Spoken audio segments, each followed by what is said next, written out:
Hi, everybody, and welcome to the Wednesday edition of Moohead Radio. I'm your host, a big and furry bovine.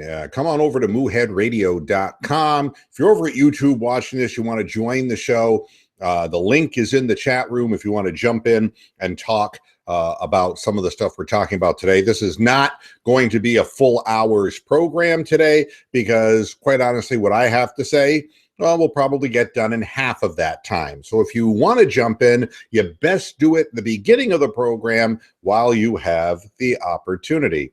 How's everybody doing today? I've had a very busy day today, and I just got back literally about 25 minutes ago. Been out all afternoon, just trying to get things done here, trying to move around on my bad cow leg and all. You know, it's pretty bad.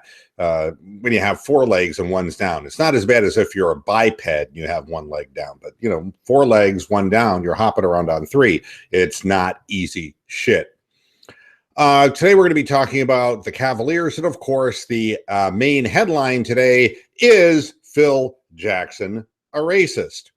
For those people who are living in a cave who have no understanding of why I would ask a question like that, Phil Jackson made a comment regarding LeBron James' tenure with the Miami Heat, stating that he desired preferential treatment while he played for the Heat, and in essence put Coach Eric Spoelstra in a very difficult position when his team was done playing in Cleveland.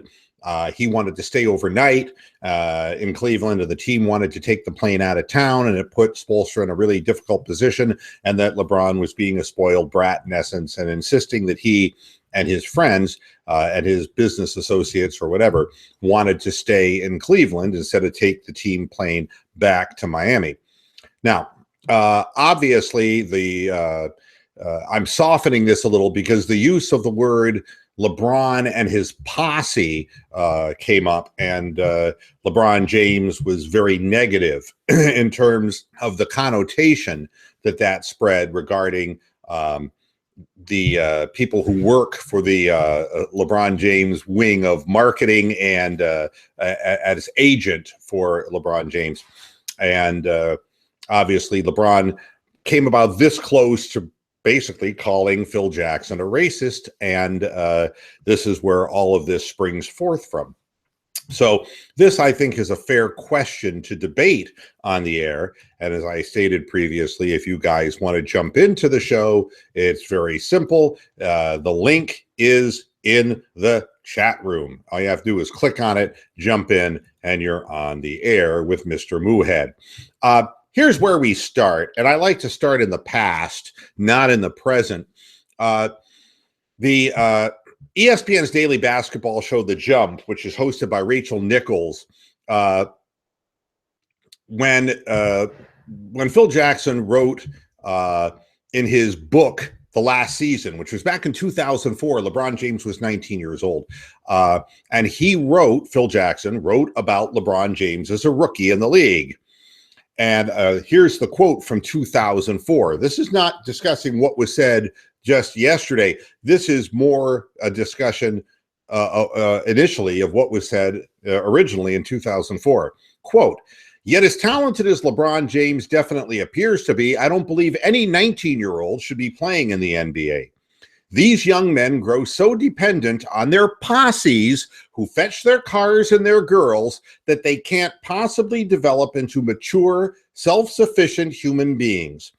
One day, I'm convinced we'll find out the true extent of the psychological damage that's been caused."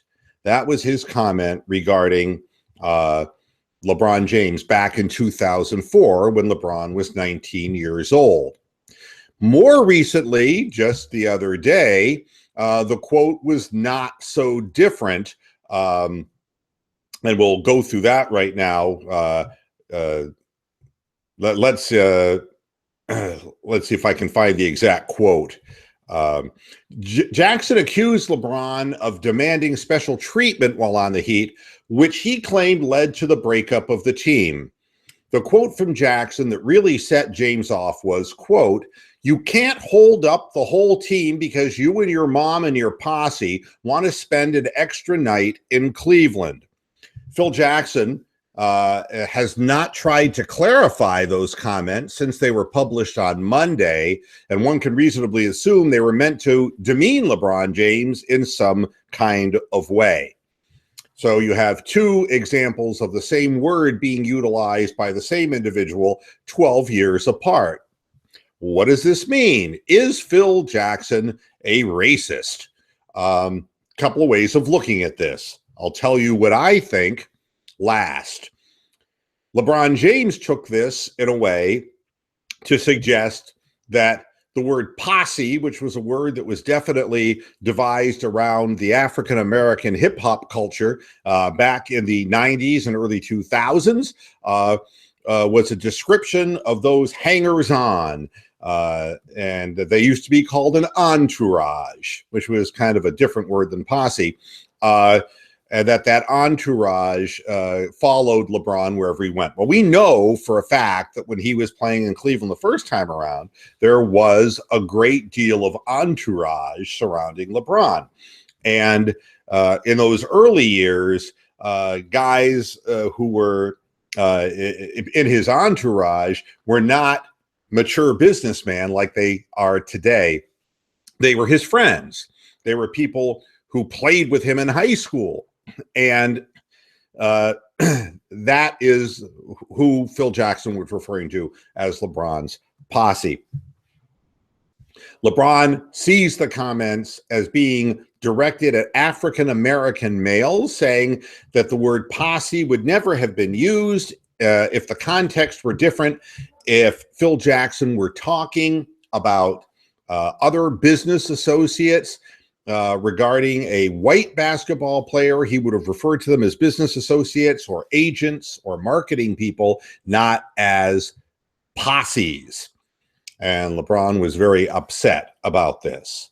Now, choice of words aside, what I'm going to say that is my opinion on this is worse if you're a New York Knicks fan than it would be for anybody else.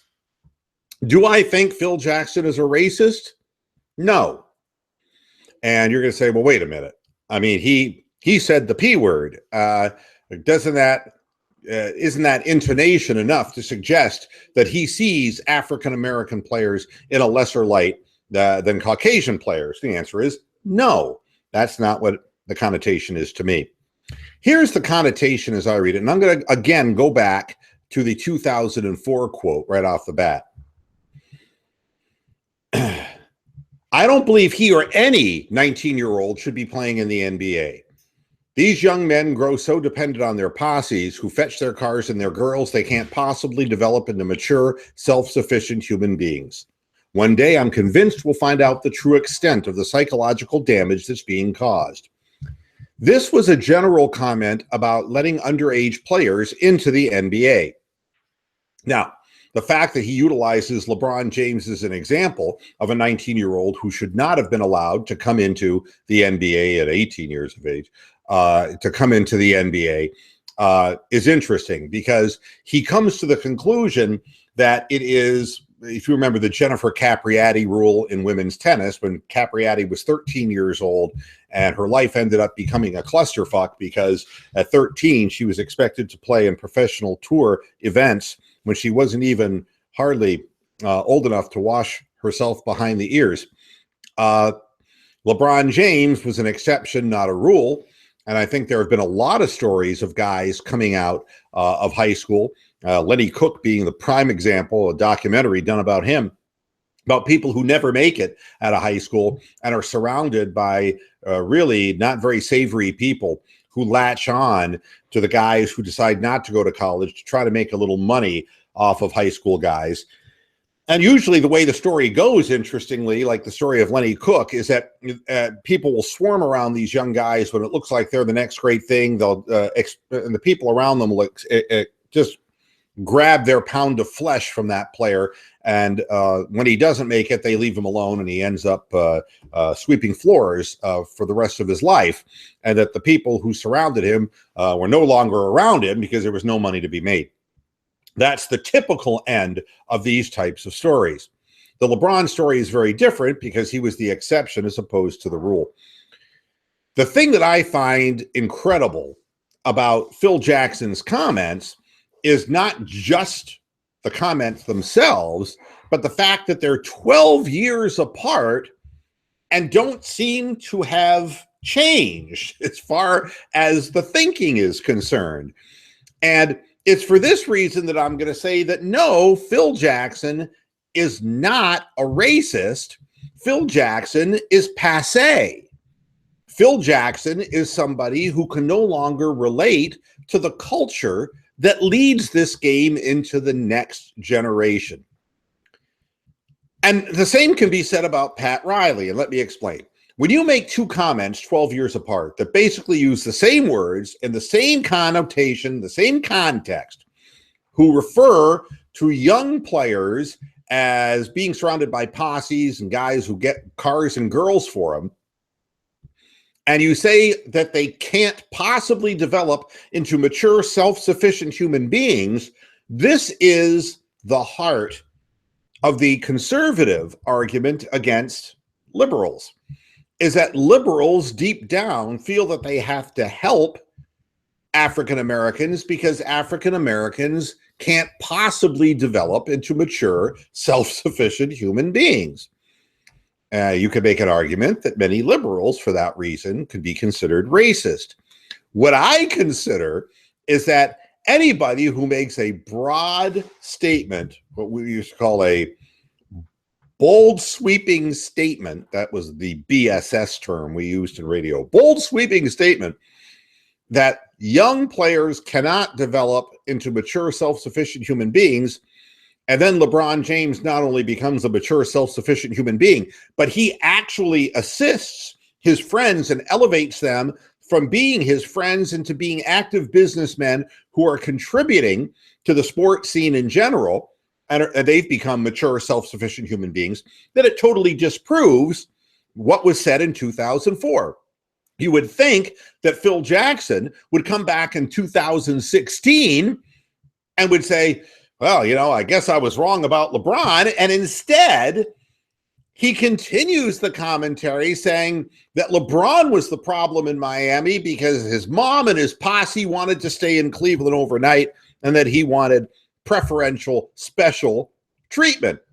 This is after watching LeBron James become a self-sufficient human being, successful, and helping his friends achieve a level of success that they would never have achieved without LeBron James. A guy who wanted special treatment for himself seems to have done a lot for the people around him, totally disproving what was said in 2004. Yet he says it again in 2016.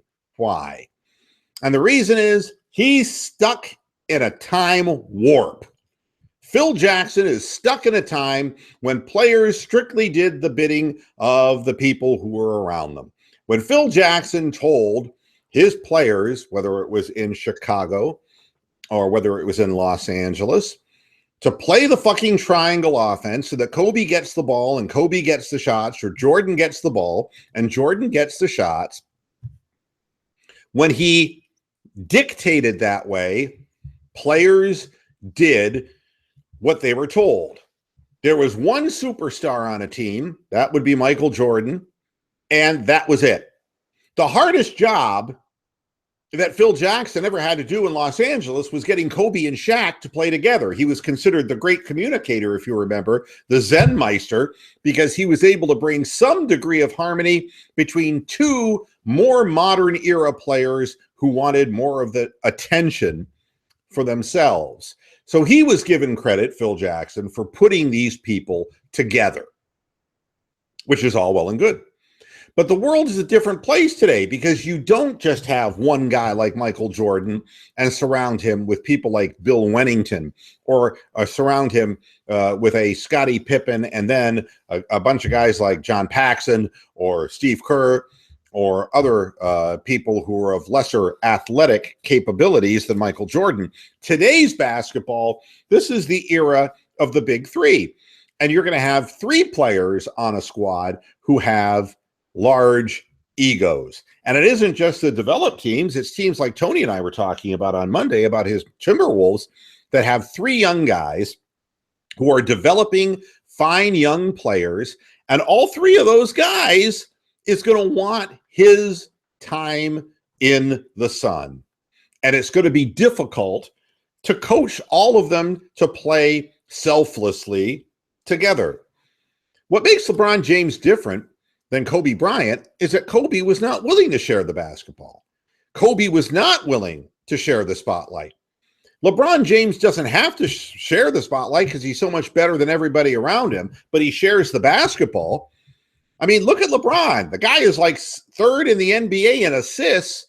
He had 14 more last night. He has no trouble getting the ball to open players so that they can do their thing. Now, Kobe was never willing to do that. In fact, Kobe wouldn't even sit in his final year because he had to try to score 60 points in his final game, even if it took him 50 shots to get there. Kobe Bryant was one of the most selfish players in the history of the NBA. And Phil Jackson deserves some credit for getting he and Shaq, the other egomaniac, to play together. But honestly, they had such a talented squad surrounding those guys anyway, and those 2 stars. The big 2 of that era was the equivalent of the big 3 of today's era. The fact that Phil Jackson is passé and that Pat Riley joins him, and that the reason that Phil Jackson made the comment in the first place is in some way an attempt to extricate Pat Riley from the shithole that he's dug for himself. Pat Riley is also passé because he's still living in an era where he can put his thumb down and dictate to the players to accept less money for the benefit of the team. Now, this notion of, okay, LeBron, I'm coming back to you for a pay cut, or okay, Dwayne, your turn for the pay cut. What that did is it got a one-way ticket out of Miami for LeBron to come back to Cleveland and for D-Wade to go back to Chicago where he was from. The Miami Heat, if you haven't been looking, are 2-8 this year and are going down the same road that the Byron Scott-led Cleveland Cavaliers went to when LeBron James left. It goes from first to worst because without the superstar players, it doesn't matter what city you're in, as people in Los Angeles found out, you fucking suck. You're going to be the worst team in basketball, whether you're in LA, whether you're in Miami, whether you're in Cleveland, whether you're in Minneapolis, wherever the fuck you are, you don't have players, you're not going to win. And the fact that Pat Riley believed, based on his memory, that he had the authority to be able to say, you've got to take a pay cut. And one of the things that we're going to do here is you're going to take a pay cut, and this guy's going to take a pay cut, and we're going to pay this guy to come in, and we're going to continue to be great forever. By the way, I'm not taking a pay cut. That's Pat Riley. And of course he feels that LeBron James sacrificed the welfare of the team. Of course he feels that way. So did Dan Gilbert. The fact of the matter is, if you ran Quicken Loans, some 6'8", 260-pound guy who throws around that much weight and clout, that doesn't happen in the business world that you're in. That doesn't happen in the mortgage business. Didn't happen in the radio business for me, but sports is a different subject. And LeBron James keeps making it to the finals because he's that fucking good. And he makes everybody around him that much better. I'd like to tell you that it's an easy answer that these men are racist, but no. They coached African Americans, and there was no indication during their primes that they had any problems working with African Americans. Man's not a racist. He's washed up. He's a has-been. He can't relate to the game the way that it's played today. You know what was funny? I was watching the Cavaliers on NBA TV, and I was fortunate to be able to get the Fred McLeod Austin Carr play-by-play. And they had Oscar Robertson, who is helping them out with the commentary of the game. And what we witnessed in the game last night was a lot of attack basketball by the Toronto Raptors, and especially from their 2 guards, from Kyle Lowry and from DeMar DeRozan. And DeRozan would find his spot on the floor, and he would be able to drain shots. And in transition, hi, Bronk, how you doing? Hey, how's it going there, man? Good. Are you sick again? I've had this cold for 2 weeks, so just getting over it.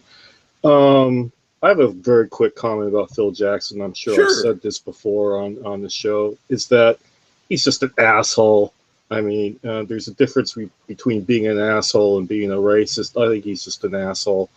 And I think, when did he ever work directly with LeBron? I don't think he ever did. So I don't know why he's saying this shit. Probably some sour grapes on his part. I have no idea. But LeBron has done so much for Akron, for his community, for his friends, for everybody. I mean, what more does he have to do? And I can understand why he's mad at Jackson, but I don't know whether Jackson's just trying to get into his head or what. But he's just an asshole, and LeBron should just not give him a lot of thought, really.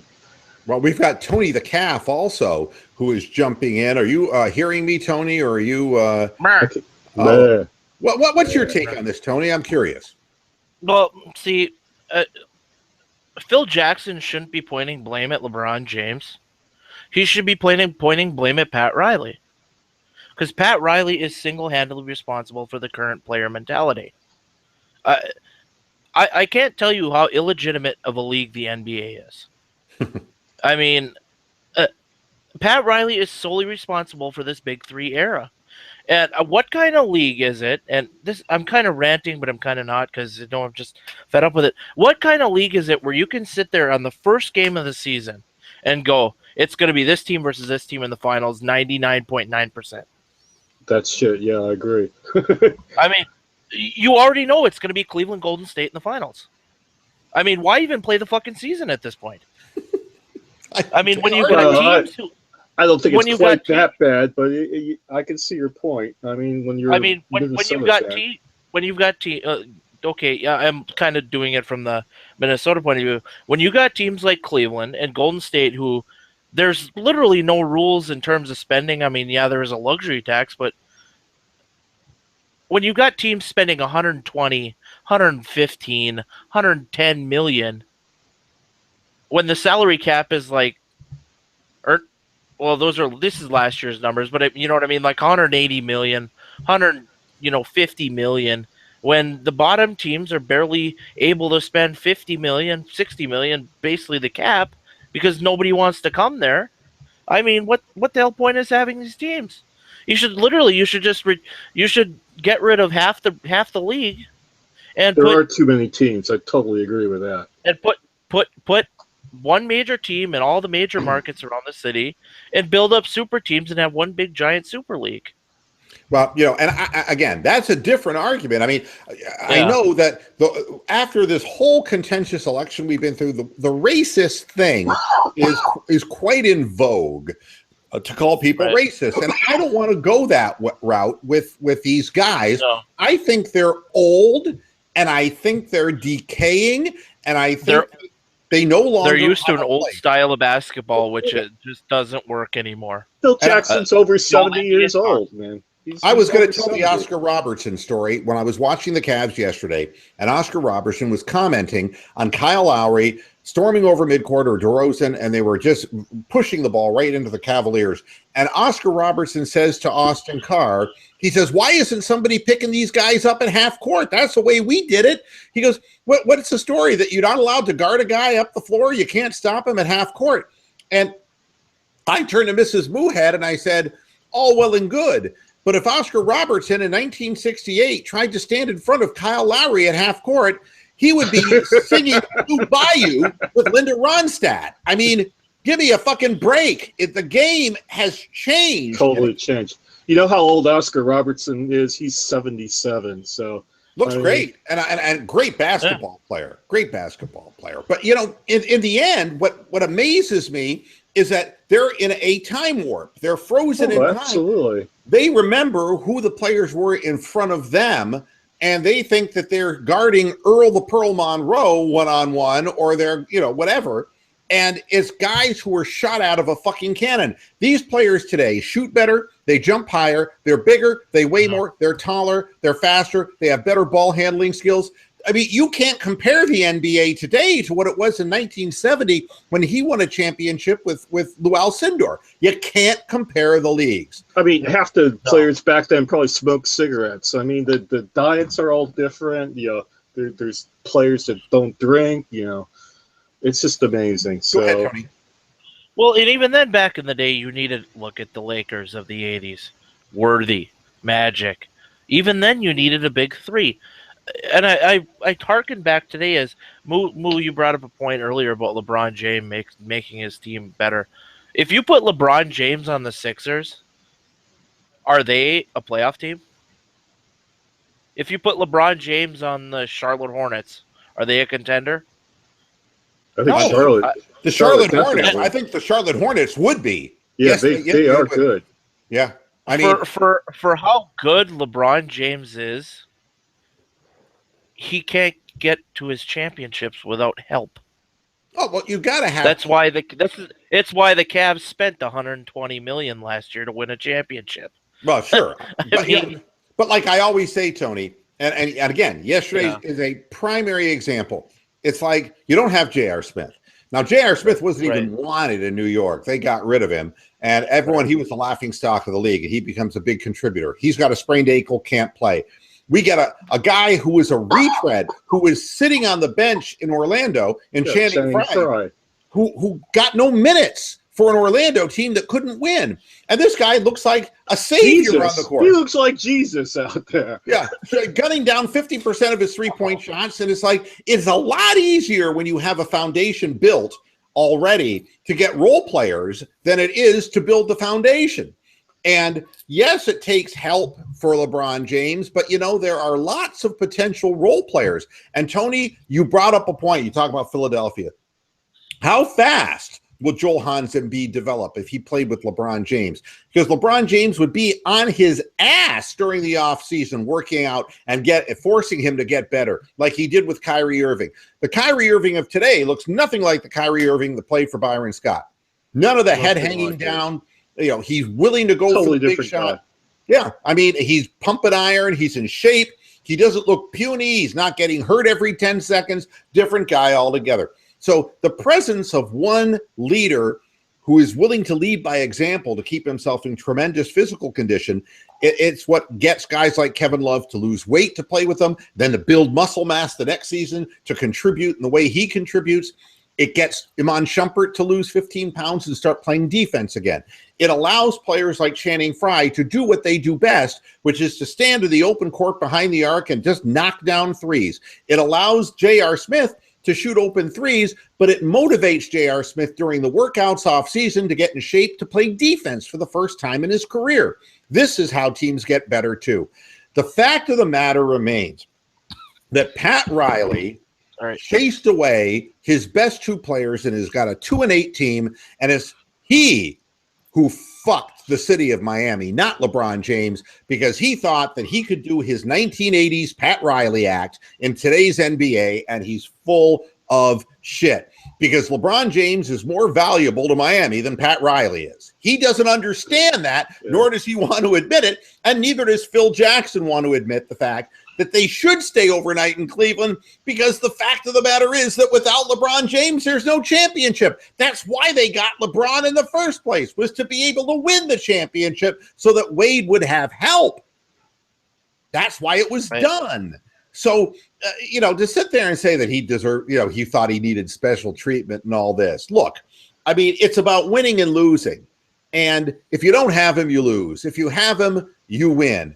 And yes, does he have quirks? You bet he does. Does he have an ego? You bet he does. But in the end, for Phil Jackson to suggest that LeBron still has a posse, LeBron James is a grown man with a son who's playing in junior high school. LeBron James is a guy with a family, with business associates that he helped develop and mold. He's a guy who's got television show producing companies, producing series for television. He's a guy with more endorsements than Christ. And the fact of the matter is that he is the perfect example of what you would want an athlete to become. And he never says anything wrong. He never puts a foot wrong. He never antagonizes anybody unnecessarily unless they antagonize him first. Doesn't sit down during the national anthem and then have to explain himself later. He doesn't. He behaves like he's almost a clean politician in a way. That's how he behaves. He behaves impeccably, compared to other people. So I can't be critical of LeBron in the slightest. Now, one thing I have done is I follow him on Instagram, and particularly during the offseason, there were always clips of LeBron with the rest of the teammates working out in the gym or working out in wherever they went to. And the camaraderie that they showed on these clips was just unbelievable.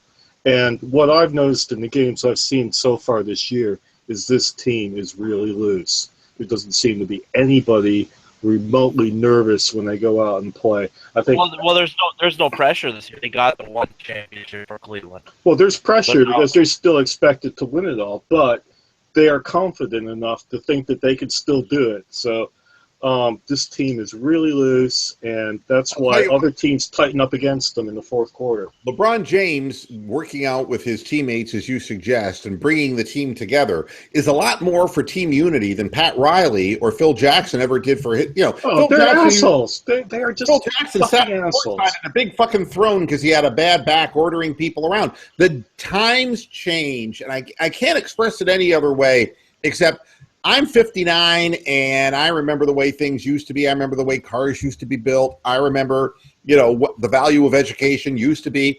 I remember what life was like when people knew how to add, subtract, multiply, and divide without calculators. I remember a lot of things, but, you can't live in the past. Things change. Yeah, a lot of that knowledge is a hindrance, at the end of the day. You just have to get on with it and move on, Yeah, but I don't want to sit there and say that the man is a racist, but I will say that he is incapable at his age of changing the way he thinks. Because when you say something in 2004 and 2016, and it's the same fucking thing, after a guy's proven himself to be an empire, in essence, as far as business, the NBA endorsements, and in maturity and in business acumen, to sit there and still maintain the same point of view, what it tells. Can I move? Well, why has he said this? What was his point in saying this? What point is he trying to make? Well, I think that he's sitting there in charge of the New York Knicks right now as the general manager of a team that's going nowhere, and that his comments over the last couple of days made the comment that we're not using the triangle enough, and it's like play the triangle. Fucking 80s antiquated bullshit. It's a part of it. No longer is the way that the league works, because that triangle was predicated on you having a Jordan or a Kobe who was such a prolific scorer, and the other teams had nobody who could match up. And you had three other guys who were unathletic too. The Golden State Warriors don't have to play the fucking triangle. They got 3-4 guys. The Cavaliers got 3, 4, 5 guys who can, and on any given night, score 20 points in a game or more. You don't have to play the triangle. But you see, he's stuck in the way he thinks. And if I'm a New York Knicks fan, I realize now for sure that we got to chase Phil Jackson out of town because he's not capable. Yeah, he's beyond the age where he can be of any use to the Knicks.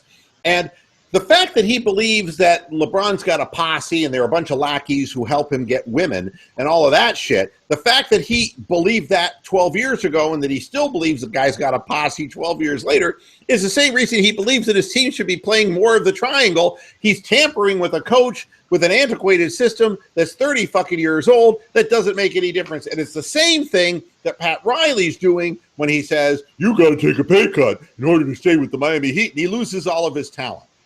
They're just old. They're no longer capable of living in the world the way it is today. They need to retire. They need, with their glory, their rings, and their legacies, they need to retire like Oscar Robertson and not ask foolish questions like, why don't they pick him up at half court? Stop with that stupidity. Oh, I bet you the 1966 Boston Celtics with Bill Russell could beat these teams today. It's like, stop with that already. No. Tristan Thompson would out-rebound Bill Russell today. Do you realize that? They're the same size. Yeah. Except Thompson has a much better vertical and a much stronger body. Hello. God damn. Yeah, it's frustrating. Isn't it? So Tony, how did the Timberwolves do last night? I didn't. They lost. They lost to Charlotte. was like 113, 107. It was close the whole game, and then we kind of went dry there in the fourth quarter, and Wiggins tried to carry us. He ended up with like 30 points of 50% shooting, but not enough. Not enough. Right. You know, I watched the Cavs last night, and I got an interesting comment to make about the game because it was as nip and tuck a game as you're going to get. The Cavaliers went up by 9, and they fell down by 7. There were swings back and forth.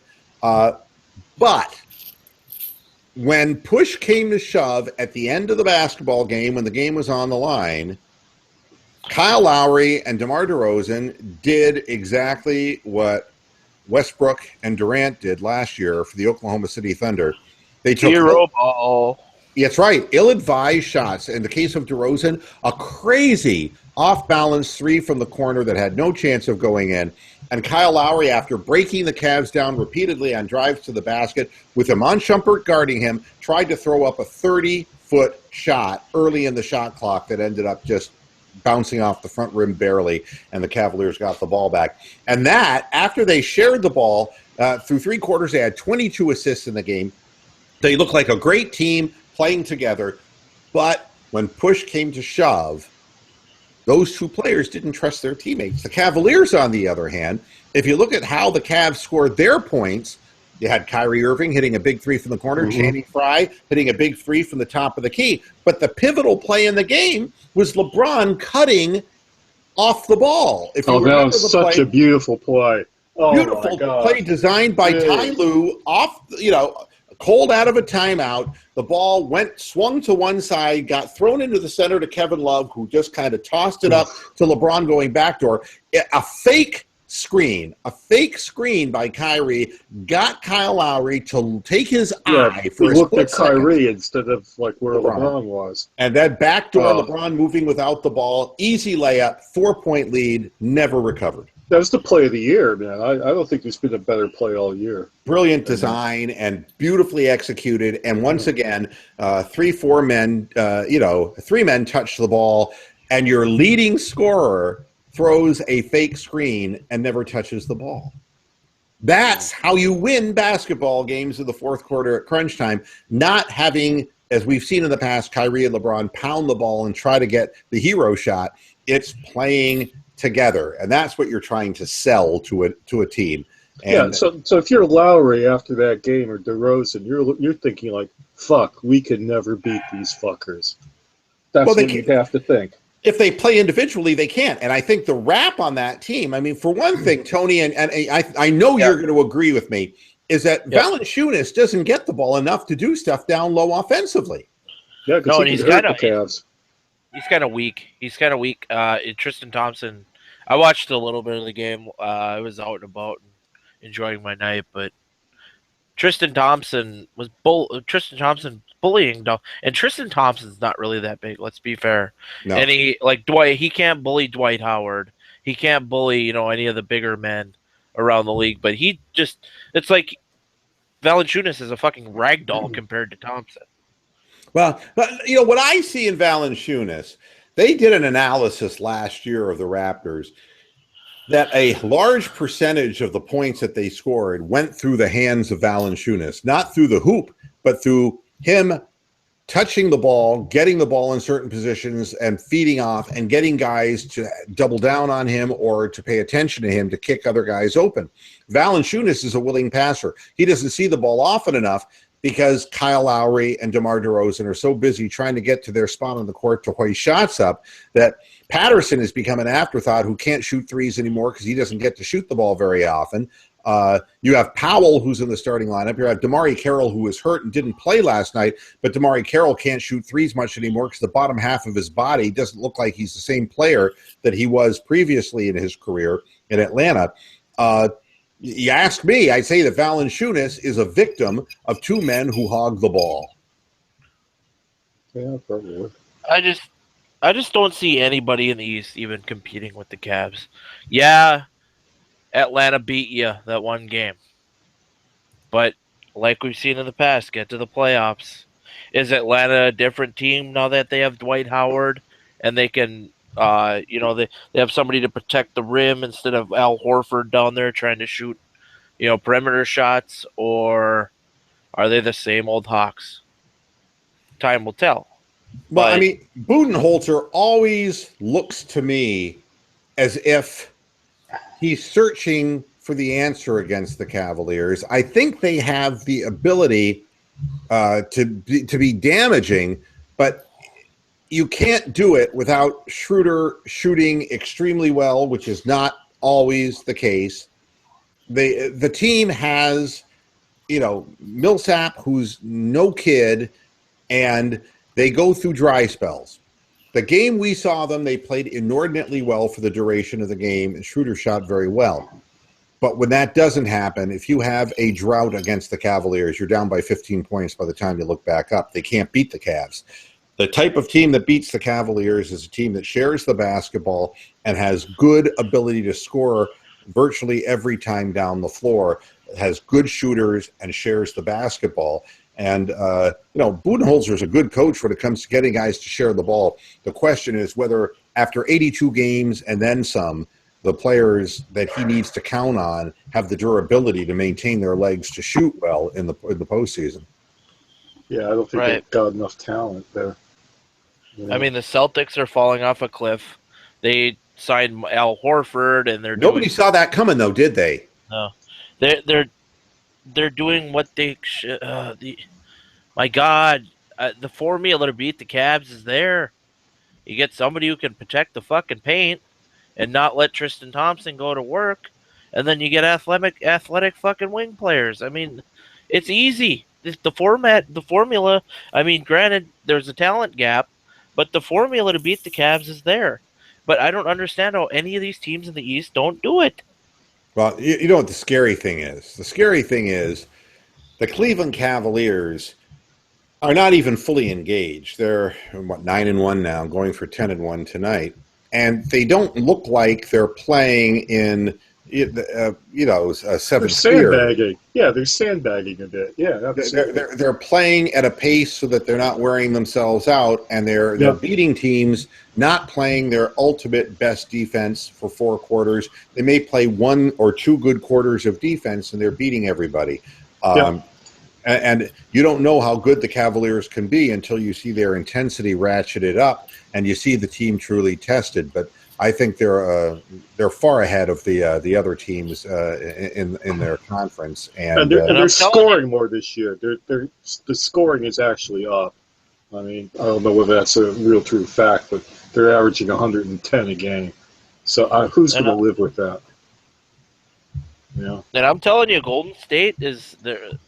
It's looking like another Cavs title. Golden State they're underperforming. I mean, they're doing what they were projected to do, but they're not. You got Klay Thompson, whose ego's fucking blaring.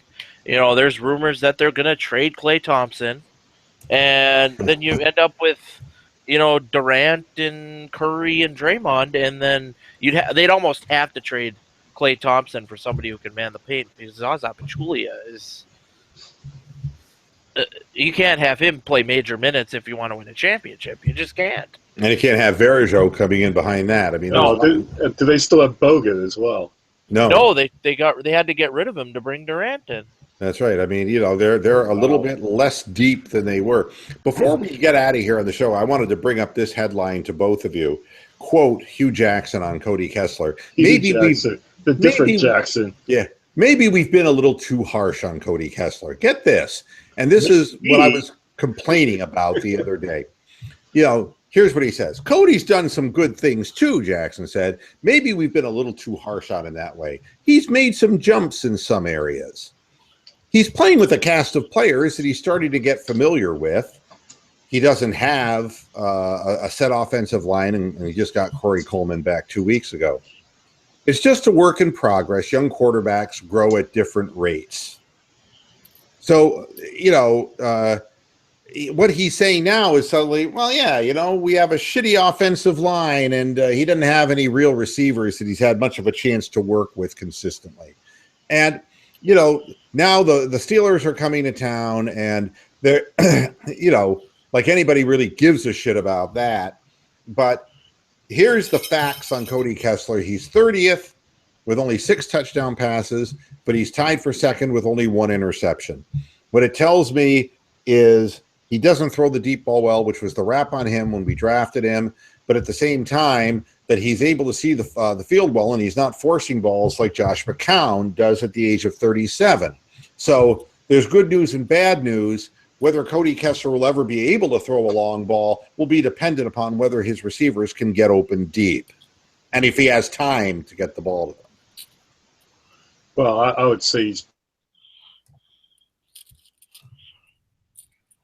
I'm sorry? I would say he's better than some of the other quarterbacks we've had before, but that ain't saying a whole hell of a lot. So this team is unwatchable. I cannot watch this team live.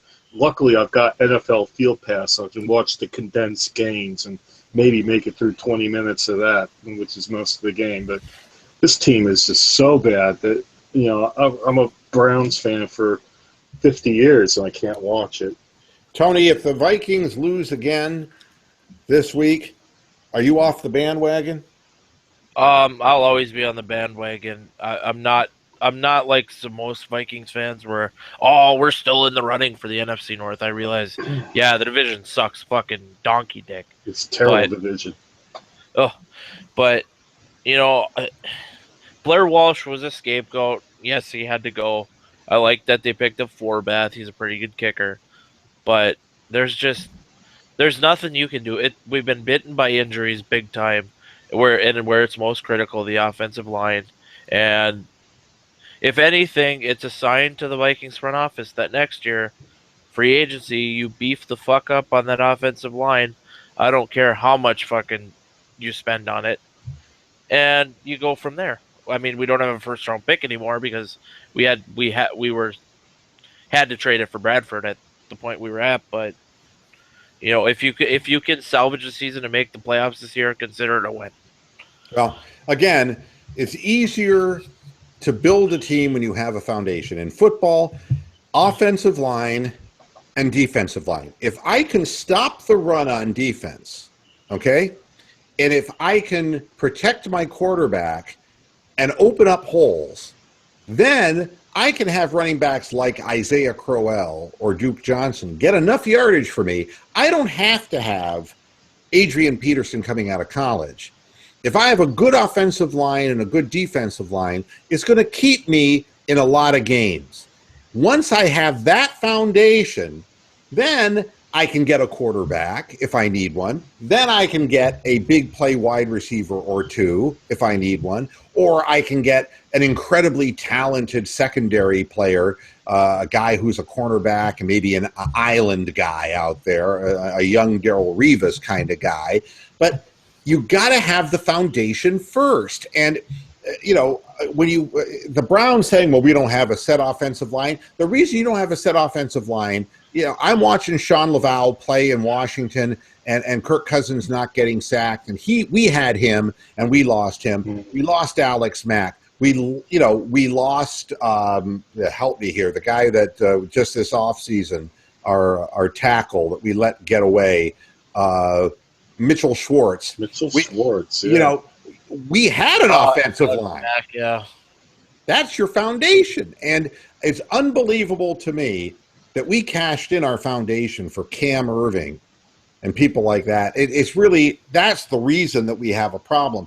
The foundation was already set.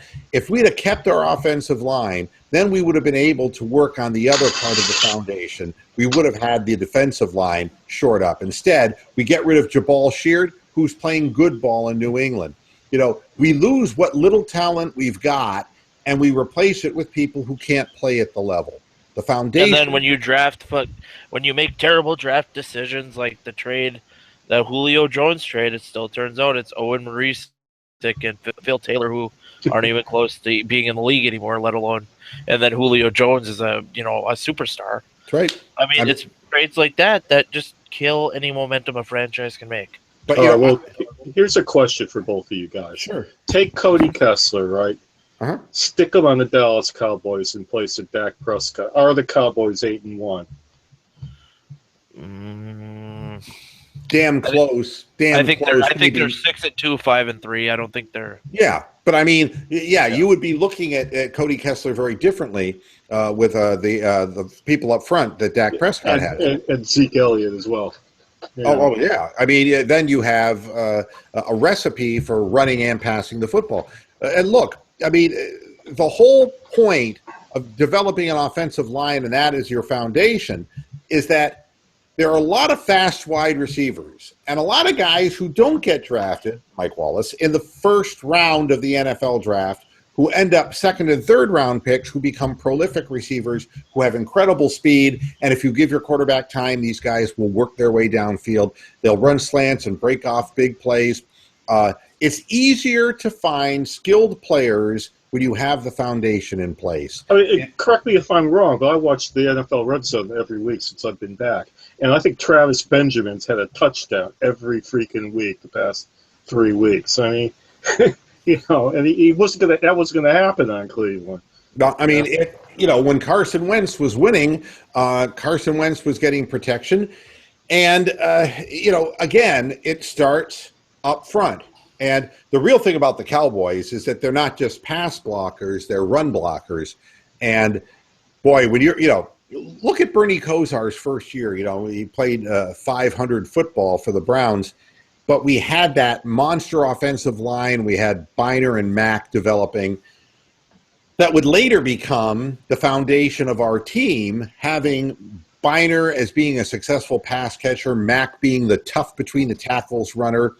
And then that gave Bernie Kosar, he had Ozzie Newsome as his veteran tight end. But you start finding guys like Webb Slaughter, who was not a first-round pick. You start finding people who contributed to the team. Reggie Langhorne was not a first-round pick.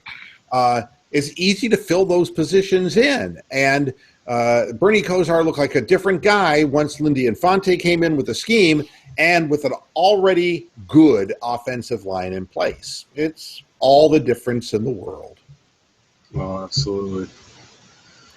All right. Well, guys, I appreciate you jumping on the show and helping me. I'm going to watch the Cavaliers, try to play the Pacers. And no LeBron James. He's resting. Oh, is he resting tonight? He is resting. Yeah. You know why? It's because his posse went out and found him a bunch of girls. God damn that fucking posse. All right, guys. Thanks. Stop. Thanks a lot for joining me, and I'll see you again come Friday. All